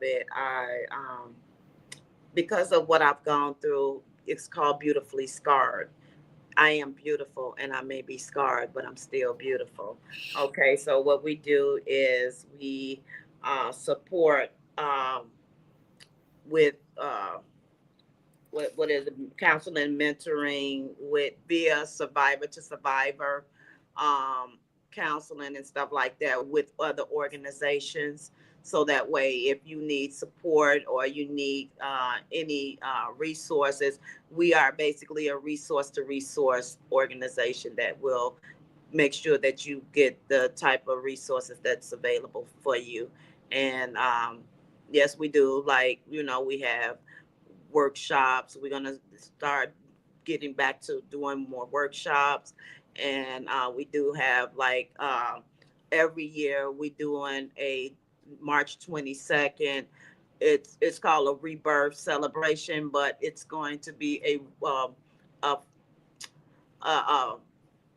what wait a minute, what it's going to be is an honoring ceremony. And Okay. yes, so we're going to be honoring other survivors in the month of March. And of course, we do a big domestic violence event in the month of October, which I think that I'm going to start doing a kickoff because I have so many other people that do have organizations until we start collaborating together. We are definitely going to collaborate together in 2026. But this last one, I'm going to do a kickoff because so many people have organizations and we miss each other's because they happen to be on the same day. So that's basically what Beautifully Scarred we're doing. So um, always kind of support us. We do need your donations, and because we can't run an organization without the people. And what people don't realize, or nonprofit is, you have to beg and you have to ask for funds to support the communities. So with your support, we can make things happen a little bit easier than we just having the funds ourselves. So, so just Beautifully Scarred. We have a website, and the Beautifully Scarred is my Beautifully Scarred at myyahoo.com. If you like to know more about it, you can go to the website, and also to the if you want to make a donation, and it also have a, a, um, a cash out for to make donations as well. Awesome. Okay, so we're gonna go with you now, Kathy. Okay. My nonprofit is called One Step Away, and the logo, as you could see soon, it's a butterfly transitioning, and then you see a caterpillar. Basically, in the process of turning into a butterfly, there is only one more stage to be that beautiful butterfly. So, and I love butterflies. So, One Step Away was founded in 2019, April of 2019. Um, it all happened because I posted a picture of my face when it was battered, to bring awareness to domestic violence, because domestic violence is not only in October, like when they say October is domestic violence month. Every month is domestic violence. Every day is domestic violence. So I had a picture of my face posted and somebody made a meme out of it. Basically, that meme says the N word. You home chilling, watching the football game, and your girl came in, said her side, and did this. What would you do? And that picture with that phrase broke the internet. People I thought that was my friend was commenting on it. I would block the other eye and everything else. At the time I wasn't married, I was dating my fiance. I was engaged. Um, Told him about it and stuff, and I went searching. Took me like 2 to 3 days to find out who made that meme. And when I found out who it was a guy. I took a picture of his daughter and I put the same heading on the picture of his daughter, you know, and my fiance then says, take it down. I said, no, I want him to feel how hurt I felt. Because as a parent, the way you could hurt another parent is going after the child. So I know if I took that picture of his child and do the same thing, he will feel it, you know. Um, then couple days the guy messaged me and got to know he was being abused by his wife. And he thought it was funny. He couldn't speak out, so he used somebody else's pain, for that. And then my husband told me, why don't you take something negative and turn into a positive? Then I'm like, how can I turn something negative into a positive? And on my way to work the next day, I was listening to K Love and I was just thinking about what he said. And I'm like, okay, I'm gonna do a nonprofit, but then I need the name. And Casting Crowns was singing a song called One Step Away.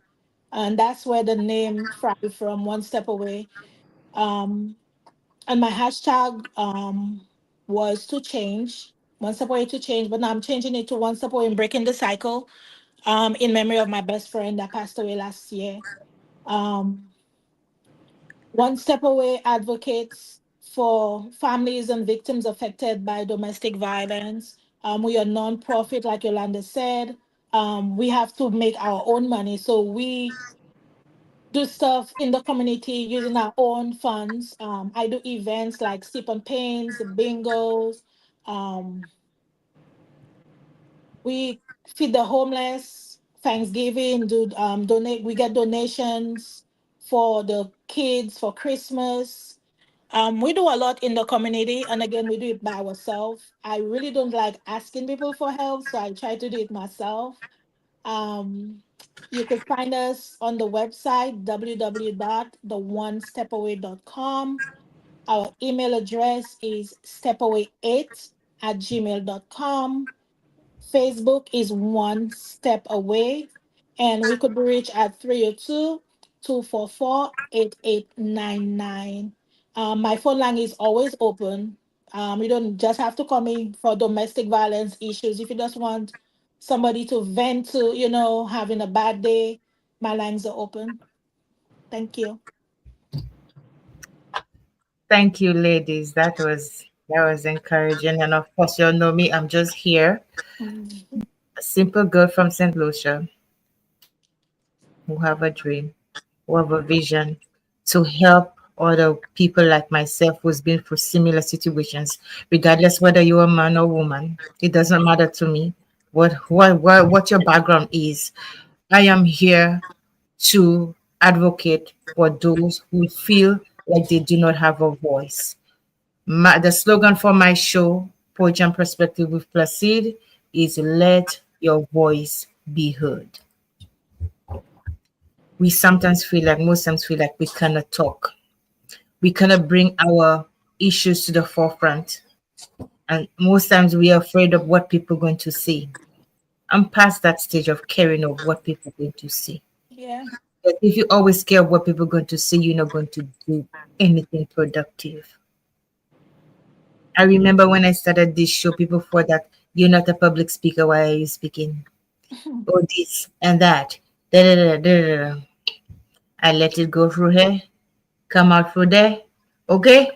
And then I keep rolling. And Yeah. to be honest, I had no clue what I was doing when I started that show, but I had a purpose. I had a vision.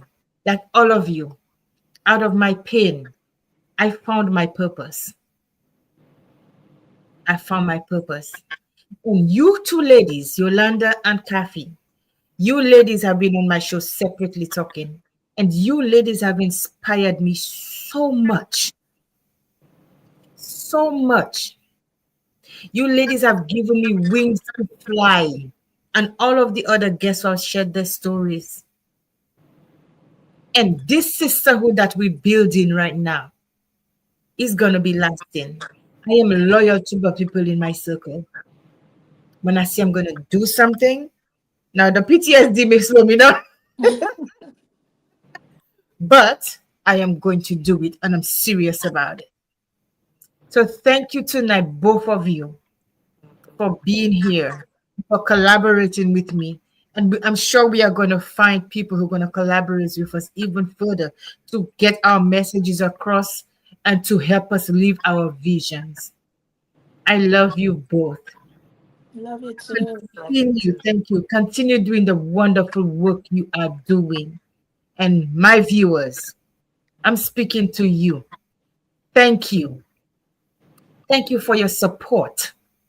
Thank you for making me feel special because I know I'm special. Yes. Yes. You are special.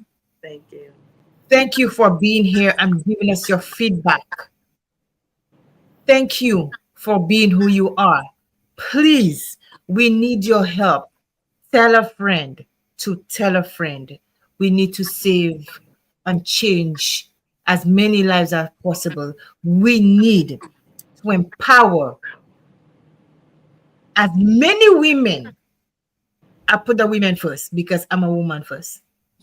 Man. We need to inspire, empower as many women as possible to get out of those toxic relationships. And if we can provide them with the tools and what they need to do so, men, women, children, young, old, transgender, whoever you are, as long as you're a human being, we care and we want to be there. So please tell a friend to tell a friend, sign up for this workshop. And this is not going to be the only workshop we are going to have. We are going to tackle every situation that there is with this domestic violence and other issues. I love you guys. Thank you so much for your time. We love you. And thank you for being here for 2 hours while we talk and give expression. And if anybody wants to be a part of this, all you have to do, send a message, give us a call. We are here waiting. We're here to be a shoulder to cry on. Okay? We are here. Until next time, like I always say, never let failure be your finality. And if no matter how many times you fall, if you fall on your back, make sure you fall on your back like last month. As long as you can look up, guess what you can do? You can find the strength to go together because guess who's up? God is in the heavens and he hears you. So I love you guys. Thank you so much. I love you, Yolanda. I love you, Kathy, Love my you too. sisters. And then one more thing. The last day for the Embrace Her conference with Sanu Joseph on Where Ladies Talk. From Where Ladies Talk is going to be this coming. Is it last day? Yeah. I think I got it. Did I get it wrong? No. We have our last few. We have 2 more sessions. So please register for her Embrace Her conference. Last week I was a speaker. And so this week, this coming Tuesday, we have another speaker. And then the 3rd of December is our last day. So please sign up for this because it has been very empowering to me, even as a speaker. So go and sign up for it. Go on Where Ladies Talk page and you are going to find information. We love you guys. Take care of yourself. And we will see you all at least once a month, right, ladies? Yes, once a month. Yes. And Fancy. go sign up for that workshop. Have a good night. Good night. Right. Stay on, ladies.